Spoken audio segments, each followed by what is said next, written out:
Namo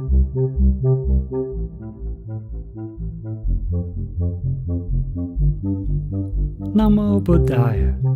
Welcome to Monks in the Morning from Colombo Dhamma Friends of Mahamevnawa. We're so happy that you could tune in today. It's wonderful to get to spend time with all of you. In the last show, we learned about the value of associating with wise people. Today, we're going to hear about a very famous situation where someone was doing terrible things, but then they had the chance to associate with the wisest person in the world, the Supreme Buddha. So I'll let you know now that the story may be a little bit scary. You're going to hear about someone killing people and cutting off their fingers. I know that's really disgusting and not a nice thing to think about, especially early in the day. But that's actually part of what makes this story so amazing. Even someone who was doing those horrible things was able to give that up. So, if you get a little scared while you're hearing the story, it's okay. That fear is just a feeling that happens because of hearing things and then thinking about them. The fear, if it arises, won't last for long. As soon as we stop hearing and thinking about scary things, the fear goes away. The more you look at how fear works, the less it will bother you, and you can become a brave disciple of the Supreme Buddha who understands how feelings work. Now let's take the refuges and the precepts. Sadu, Sadu, Sadu. Namo tassa bhagavato arahato samma sambuddhassa. Namo tassa bhagavato arahato samma sambuddhassa. Namo tassa bhagavato arahato Samma sambuddhassa. Buddhaṃ saraṇaṃ gacchāmi. Dhammaṃ saraṇaṃ gacchāmi. Saṅghaṃ saraṇaṃ gacchāmi. Dutiyampi buddhaṃ saraṇaṃ Gacchāmi. Dutiyampi dhammaṃ saraṇaṃ gacchāmi. Dutiyampi saṅghaṃ saraṇaṃ gacchāmi. Tatiyampi buddhaṃ saraṇaṃ gacchāmi. Tatiyampi dhammaṃ saraṇaṃ gacchāmi. Tatiyampi saṅghaṃ saraṇaṃ gacchāmi. Sadu, Sadu, Sadu. Say after me, I observe the precept of abstaining from killing beings. I observe the precept of abstaining from stealing. I observe the precept of abstaining from sexual misconduct. I observe the precept of abstaining from telling lies. I observe the precept of abstaining from taking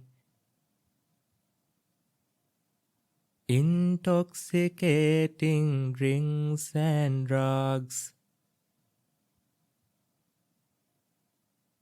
with the refuge of the noble triple gem. I observe these precepts for happiness in this life, for rebirth in heaven, to escape from the sufferings of samsara.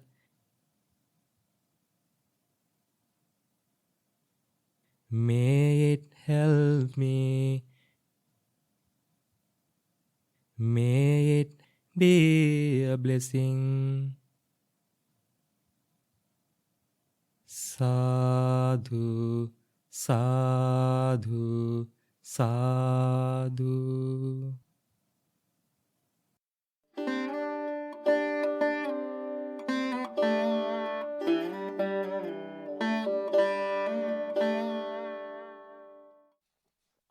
සුන්දර වූ නිවන් මගෙහි සොඳින් වැඩම වන්නේ. The Buddha follows the wonderful path of Nibbana. අමා නිවන් සුවය විඳින සිතකින් යුතු වන්නේ. Dwelling with a mind, enjoying the bliss of Nibbana. Sita kaya vachanaya හැම විට සොඳුරුව පවතින්නේ. Well restrained is the bodily, verbal and mental conduct. Sugata gunen yutu Gautama Munindun namadinne. Venerating the Buddha accomplished with the quality of Sugata. Sadu Sadu Mama Gautama Munindu Sarana Yanne. Sadu Sadu, I go for refuge to the great sage Gautama Buddha. Children, Buddha followed the noble path, the noble eightfold path. He followed a beautiful path that led him to Nibbana. To purify his mind, he did that with great effort. And that effort cannot be compared to any other person in this world. That great effort was unique only for a Buddha. That effort can be only equal to another Buddha.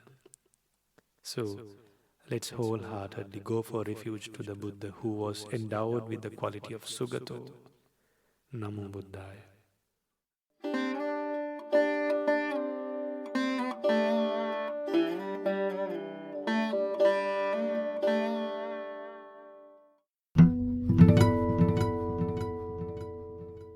Namo tassa bhagavato arahato samma sambuddhassa. Homage to the Blessed One, the Worthy One, the Enlightened One. Dear children, today I am going to tell you a story about how a murderer, by giving up all the bad deeds, became an Arahant. Once upon a time, when there were no Lord Buddhas, there came a time where there were Pachika Buddhas. One of these Pachika Buddhas was meditating outside in the shivering cold. The mist was so hard and cold that a person could hardly see what was out there.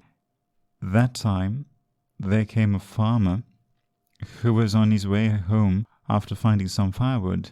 He came across this Pachika Buddha who was in shivering cold, but who had gone deep into his meditation. The moment the farmer saw this Pachika Buddha, he was amazed by the sight. He placed the firewood on the ground and lit it so that the Pachika Buddha wouldn't feel any cold. By this act of kindness, he gave the Pachika Buddha strength to meditate. Because of this good karma that he made, in return, when this farmer was born in our Gautama Buddha's time, he had a mighty strength. It is said he was such a strong man that he could outrun a fast horse even. Now we know who he is. We all know him by the name Angulimala. By his first name was Ahinsaka. When he was in Takshila, studying under a good teacher, boys who were around him felt jealous as he was the best in everything. He studied well, did everything in a manner that pleased his teacher. Because of this, the others were jealous. They planned a schism to break the friendship that Ahinsaka and his teacher had. It succeeded, and soon his teacher became so angry of him and decided that Ahinsaka should be killed.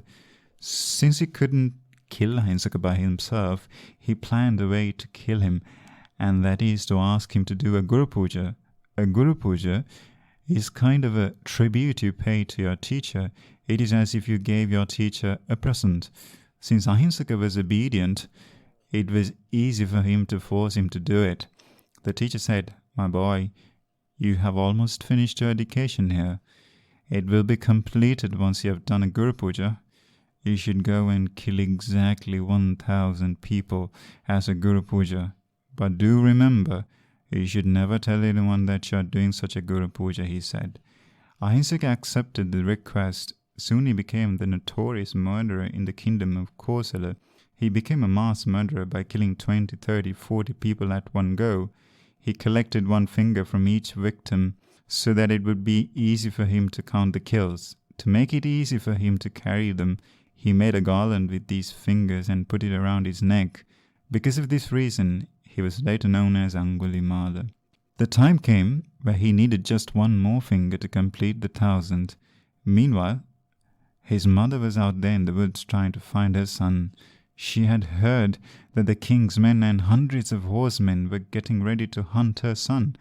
The Buddha saw this and knew if he is not saved, then he would kill his mother and commit an anantariya papa kamma that would send Ahinsaka straight into hell after death. Before Angulimala's mother reached her son, Lord Buddha reached the place where Angulimala was hiding. Angulimala saw the Lord coming and said to himself, "Amazing it is, amazing it is. It is auspicious that for my final kill, it's going to be a hermit." He raised his sword up and ran after Lord Buddha. But the Lord was just walking slowly. Only Angulimala was running. This was a miracle done by the Lord Buddha, using his psychic powers. Even though Angulimala was running, the Lord was just walking in a distance of about 20 feet. Angulimala stopped running and screamed, saying, "Stop right there, you recluse! Stop right there!" Then the Lord Buddha, while walking, said, "I have stopped. It is you that should stop." Then Angulimala said, "While you're walking, you say you've stopped. And you're asking me who have stopped to stop. What is the meaning of this?" The Buddha said, "Angulimala, I have stopped killing living beings, so I have stopped. You, Angulimala, have not stopped killing living beings. You have no mercy for them. You have not stopped, but I have stopped." The Buddha didn't need to explain further. Angulimala understood what he said. He threw the weapons he was holding into a nearby slope and came towards Lord Buddha. He went down on his knees and pleaded to be ordained. The Buddha said, "Ehi bhikkhu," which simply means, "Come here, O monk." Just after the Lord had said "Ehi bhikkhu," miraculously, Angulimala was in robes, holding an alms bowl, and he looked like as if he'd been ordained a long time ago. He was standing with an elderly bhikkhu-like stature. Later in his life, he said this verse, which shows his transformation, his change into a great person, an Arahant. It read like this: "Yocha pubbe pamajjitva pachasu napamajjati soimang lokam pabaseti abha muttova chandima." Meaning, he may have been far away from Dhamma, not wanting to practice, neglecting, but late in his life, if he practices Dhamma with care, he will light up this world just like the moon that is free from the clouds that were covering it. Children, next time when you see the full moon shining, may it remind you of the great Arahant, Angulimala. By the merits we have gained by listening to this sermon, may all of you attain the Four Noble Truths in this Gautama Buddha's dispensation. Sadu, Sadu, Sadu.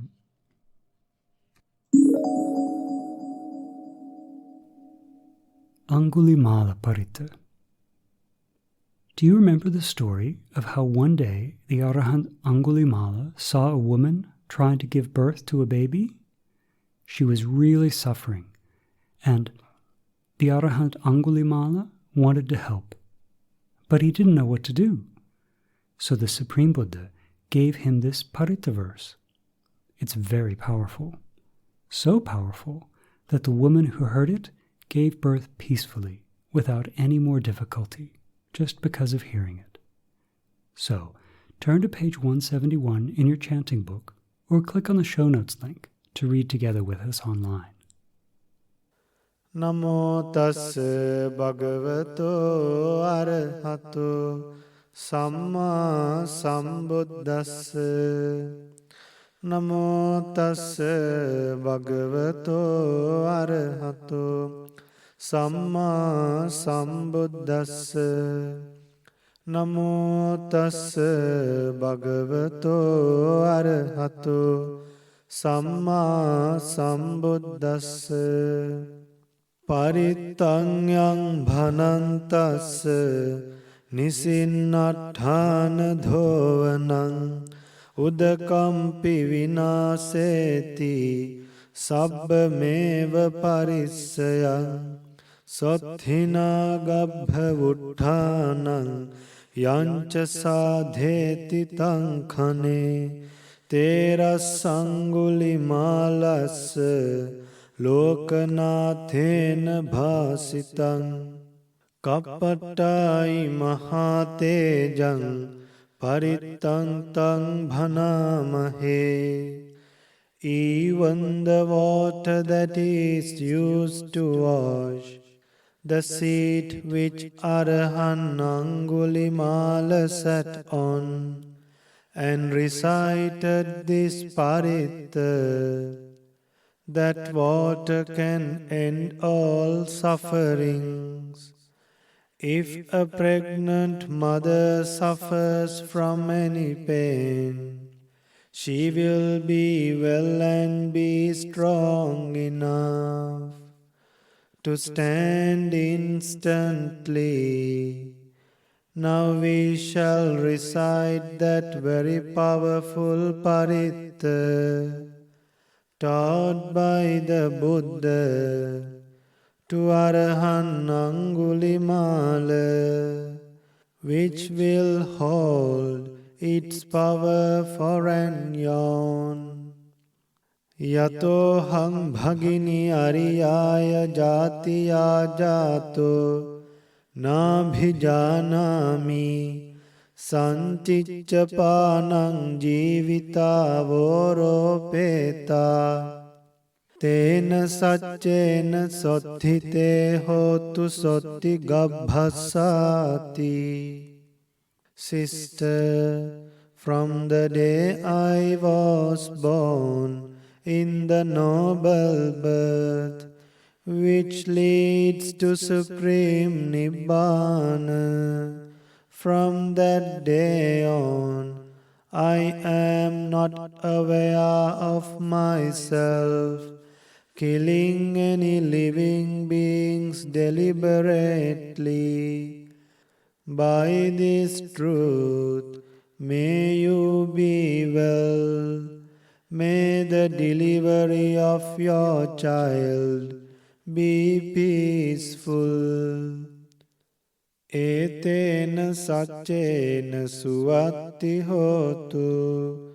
By this truth, may there be well-being. Sadu, Sadu, Sadu.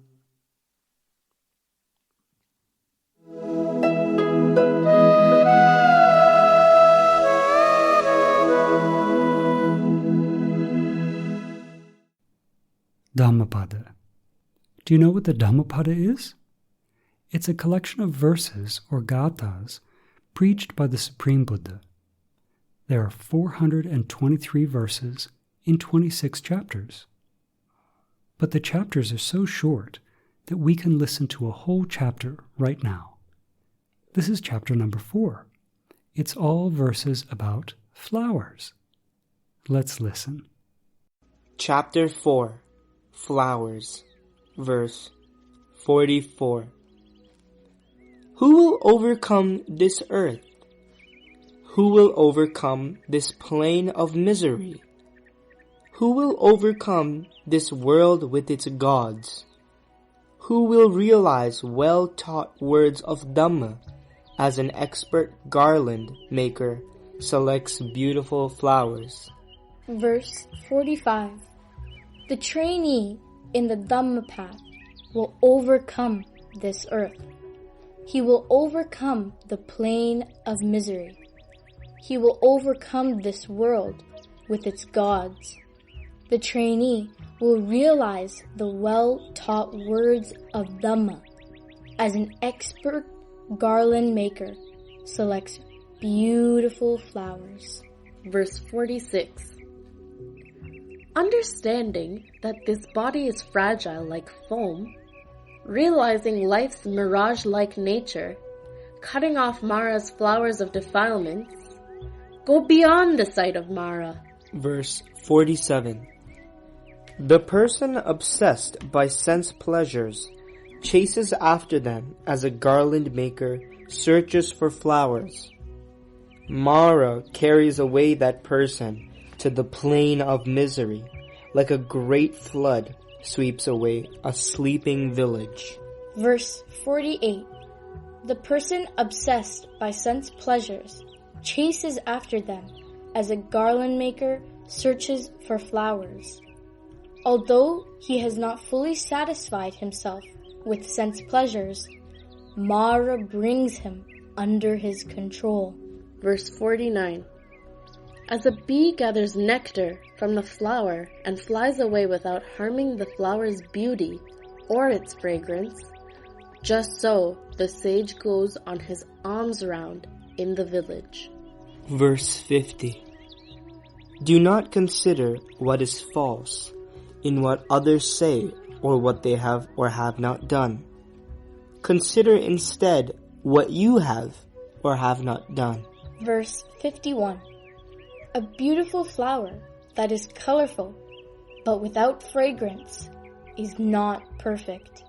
In the same way, the well-spoken words of the Buddha becomes fruitless for the person who does not practice them. Verse 52.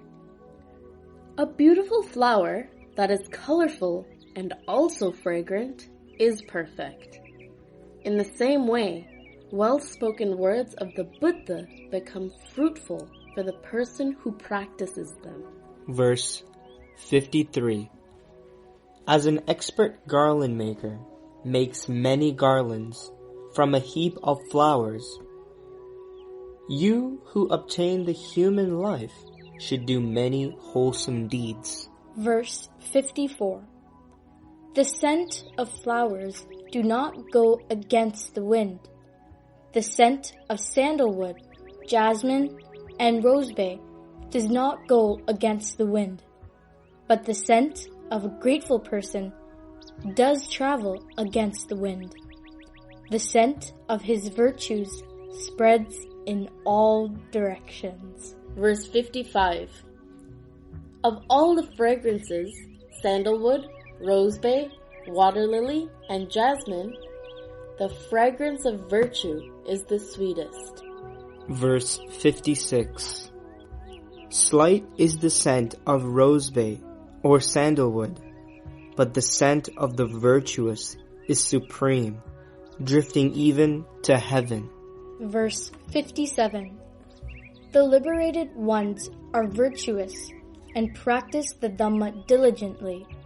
They are freed from suffering by the realization of the noble truths. Mara never finds the path by which they are liberated. Verse 58.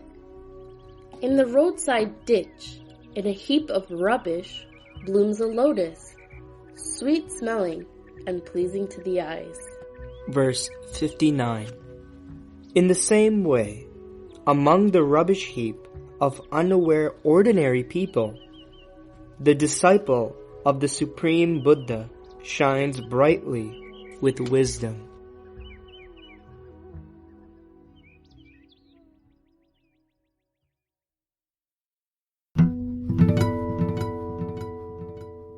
I'm so happy we were able to spend time together today. We hope that you learned something new, and we really hope that you can use what you learned as you go about the rest of your day. Do you remember what the Bhante asked us to remember the next time we see it? The full moon. You know, sometimes when the full moon is out, we can see it, but sometimes it's covered by clouds. But then the clouds go away, and we can see it clearly. The Bhante reminded us that when we see the bright full moon, to remember the Arahant Angulimala and the way the Supreme Buddha removed all of his bad qualities, just like the clouds, uncovering the beautiful full moon. So now let's share merits. Today, even though it's still early, we've collected lots of merit. We've gone for refuge to the Triple Gem, we've taken the 5 precepts, we've chanted Paritta, we've listened to this sutta, learned some verses. All these things collect happiness into our lives. And when we collect this happiness, we like for other people to also rejoice in the good actions that we've done. So, may our teacher Lokasaya Hangsa rejoice in this merit. May he soon experience the supreme bliss of Nibbana in this Gautama Buddha's dispensation. Sadu, Sadu, Sadu. May all heavenly beings, may our parents, our teachers, our relatives, our friends rejoice in this merit, have a happy mind, remembering the good things that we've done. May they soon experience for themselves the supreme bliss of Nibbana in this Gautama Buddha's dispensation. Sadu, Sadu, Sadu. Namo Buddhaya.